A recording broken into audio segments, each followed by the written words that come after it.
29 is an exciting and engaging podcast for all ages, a podcast that will encourage you to be forever young, to go beyond the cliche of so-called old folks, and make you believe that your age should not define you as a person.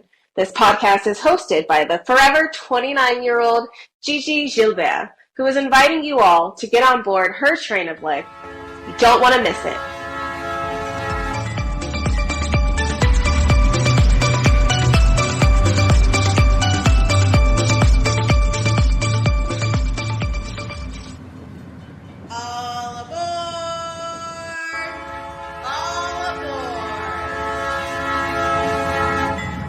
Everyone, it's Gigi bringing you the third episode of Forever 29. Welcome. Tomorrow is Father's Day. Let us wish Happy Father's Day to all the dads on board and all the to-be on board dads on our Forever 29 train. Forever 29 is a phrase that refers to someone who perpetually stays young and vibrant, as if they were 29 years old forever.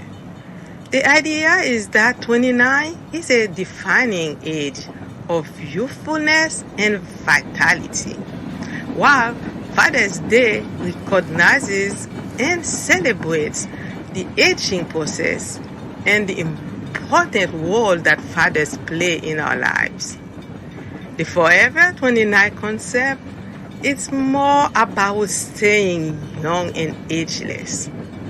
While the two ideas may seem somewhat contradictory, they both reflect the desire to hold on to the positive aspect of youth and vitality, whether through cherishing the memories of a beloved father or embracing the idea of staying young and vibrant. So, to all the dads, embrace the idea of staying young and energetic. Remember that age is just a number. So, get out there and let Gen Zs know you still get it. Have a great Father's Day. How about the rest of you guys? Are you doing well? Does any of you start singing young at heart yet? Me, I feel blessed. Our passenger list is going. My wish to have on board as many crazy young at heart is going well. Nothing can stop us now. Guys, we are on a mission, and our mission is to be and feel forever young. We are so thankful to have our regulars with us and thrilled for our newcomers. Let's applaud them. Welcome on board. We aim to inspire one another to stay young and believe that age is just a number. Here is a recap of the second episode, published on June 3rd, 2023. In our second episode, we discuss how healthy lifestyle changes can minimize our risk for disease and help us avoid nursing homes or trips in and out of the hospital to the minimum. We also talk about how, by applying healthy habits such as well-balanced diet, irregular physical exercises, we can keep our BMI, body mass index, between 18.5 and 24.9. Also, Dr. Gilbert told us, based on the study of 29,000 subjects, that by surrounding ourselves with positive people, no smoking, minimal alcohol intake, positive mindset exercises, staying mentally active, and sleeping well, we can keep our brains healthy and decrease our rate of dementia. Following these guidelines, avoiding stress, keeping a positive mind, and always seeing the glass half full will give you more chances to stay longer and healthier on my Forever 29 trail. But is it enough? No, it is not. There are other battles, such as climate change. It is one of the most devastating problems that Mother Earth has ever faced. And the clock is ticking. In the first episode, if you remember, we asked about our genes, the environment, lifestyles, or luck. Most thought it was a combination of all those factors, except for luck. Therefore, we must retrain from believing that practicing a healthy habit or lifestyle is all it takes. No, my friends, we need to do more. Won't you agree, Dr. G? Definitely, I'm entirely in agreement with you, Gigi. By the way, I want to congratulate you for having launched this podcast. I found it very informative, in my opinion. Now, regarding this environment problems, definitely the clock is ticking. Because of environmental pollution, according to the World Health Organization, 7 million die prematurely yearly from many health problems, including cancer, heart disease, strokes, respiratory illnesses, congenital disabilities, and neurological, immune, endocrine, and reproductive system damage. Around the world, air pollution is already responsible for as many as 10 million deaths annually. And the problem is likely to worsen, says New York Times opinion writer David Wallace Wells. As many as 8 million deaths are related to the particulate matter produced by burning fossil fuels. This is 1 death out of 5. Look at what happened last week with the wildfire from Canada. It is believed that 100 million North Americans were under air quality alerts.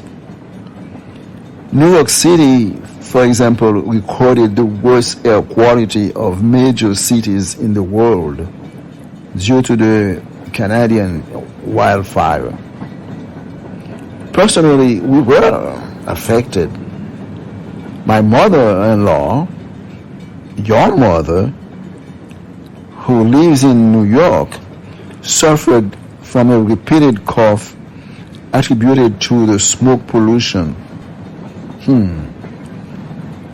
Scientists are concerned that over the past 250 years, humans have been artificially raising the concentration of greenhouse gases in the atmosphere at an ever-increasing rate, primarily by burning fossil fuels and cutting down carbon-absorbing forests. So we must do more and tackle the environment, vital in keeping us on Gigi's Forever 29 train. Right, Gigi? Yep, you got that right, Dr. G. We have work to do. As Dr. G just explained, our planet is in trouble. Many scientists say humans must change their attitudes and behaviors before it's too late. They say There will be more plastic in our oceans than fish by 2050. They also predict that billions of people will no longer be able to live where they currently are by 2070 because it will be too hot. The same goes for the rising of the sea level. As a matter of fact, El Niño is back. El Niño, which means little boy in Spanish, is a climate pattern that starts with warm water building up in the tropical Pacific west of South America and has the potential to raise the temperatures of the seas and cause many weather problems on our planet. Everything we take for granted about life depends on a stable climate, including food, changing seasons, and rainfall, which is in the process of ending unless we take immediate action to restore Earth balance. And you know what? Our activities create that environmental dilemma too. Think about it. You know what? Let's have Davis elaborate further on that. I will be glad to do that. Pinning down who is responsible is trickier than it might seem in this ongoing lack of action, from fossil fuel companies and wealthy countries to politicians and sometimes all of us. We have weak regulations on water and air pollution from intensive animal agriculture. The animals and waste have fouled the water. The aim for healthy weight spews air pollutants that promote climate change and could contribute to asthma-related illnesses. Ocean is full of plastic trash, discarded barrels of hazardous chemicals, and frequent oil spills and leaks. Food waste is generated all along the way from the farm to our table. Vehicle emissions, the U.S. transportation sector from internal combustion, which includes cars, trucks, planes, trains, ships, and freight, produces nearly 30% of all U.S. global warming emissions, more than almost any other sector. Global warming is the gradual heating of the Earth's surface, oceans, and atmosphere caused by human activity, primarily by burning the dirtiest and most dangerous fossil fuels that pump carbon dioxide, CO2, methane, and other greenhouse gases into the atmosphere. It has glacier effects on the planet, such as increasing average temperatures and temperature extremes, melting ice caps, glaciers, and sea ice, rising sea levels and ocean acidification, changing rainfall patterns and droughts, increasing the frequency and intensity of extreme weather events such as heat waves, wildfires, floods, storms, and hurricanes, affecting human health and agriculture. This is not a joke. Global warming seriously threatens the stability and well-being of life on Earth. This requires urgent action to reduce greenhouse gas emissions and adapt to the already happening or unavoidable impacts. This is not a joke, really. Good job, Davis. Some of you may think otherwise, but being attentive to the environment is just the right thing for all living elements on Earth. So the environment, or the togetherness, I'll call it, togetherness would be a good name for the environment. We are on this one together, want it or not. Believe me, it doesn't matter wherever you are or whoever you are. We must stick together to the better good of our planet. In my second episode, which I call Lifestyles, I said that if you want to be old, be old. If you want to be young, jump on board. So I was giving you a choice and the option to choose, right? Yes, you can choose your lifestyle, but there is no environmental option. It is not for us to choose as individuals. It is for all of us to do the right things for our planet and all humankind. Story time. Jess will now read us a motivating story of life lessons, The Mouse Trap, from an unknown author.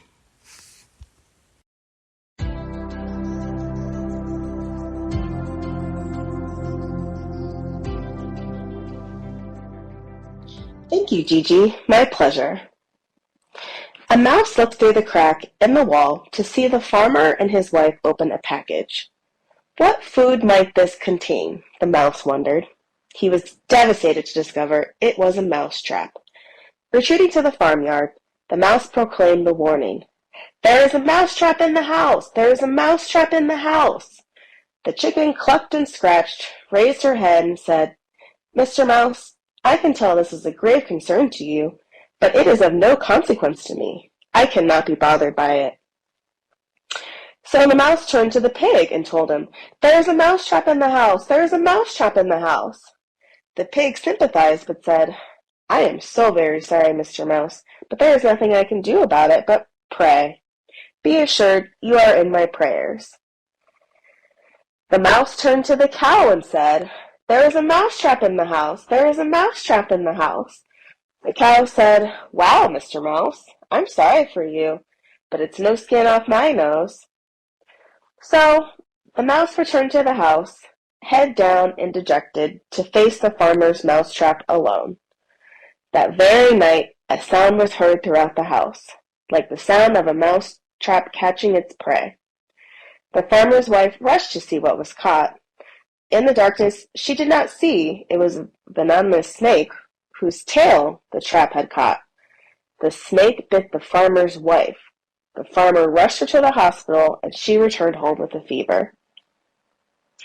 Everyone knows you treat a fever with fresh chicken soup, so the farmer took his hatchet to the farmyard for the soup's main ingredient. But his wife's sickness continued, so friends and neighbors came to sit with her around the clock. To feed them, the farmer butchered the pig. The farmer's wife still did not get well, and she died. So many people came for her funeral, and the farmer had the cow slaughtered to provide enough meat for all of them. The mouse looked upon it all from his crack in the wall with great sadness. So, the next time you hear someone is facing a problem and think it doesn't concern you, remember, when one of us is threatened, we are all at risk. We are all involved in this journey called life. We must watch for one another and try to encourage one another. Each of us is a vital thread in another person's tapestry. This story fits well with what we are trying to put out here regarding the environment, as I am convinced that global warming will affect us all. Great story, Jess. As you said, the environmental crisis affects us all. This story shows us just that. Unfortunately, some of us don't seem to apprehend it yet. So how can we help solve some of those challenges? As some scientists say, we must change our attitudes and behaviors before it is too late. The United Nations website calls on people everywhere to work together to solve climate challenges. They wrote that everyone can help limit climate change. And Greta Thunberg went further to say, you are never too small to make a difference. And I entirely agree with her. Yes, we can make a difference by making these few changes, like the way we travel, the way we use electricity, the food we eat, and the things we buy. In our next episode, we will address these 4 points in detail, which will still be on the environment. The title will be Environment Part 2, How to be More Eco-Friendly to Save Present and Future Generations. So come on, get on board, bring your family and friends, and let us find out the secret of being forever young together. Thanks so much for listening to my podcast. I hope you are enjoying the journey. Follow us wherever you listen to your podcast. Please keep sending us your feedback, comments, stories, and ideas in the comment box. And don't forget to subscribe. See you back Saturday, July 1st for our 4th episode. Until then, stay young, blessed, and healthy. Hasta la próxima. À la prochaine. Until next time. To conclude today, I am leaving you with a motivational chant from the international organization, Fridays for Future, because it's scrappy. Because it's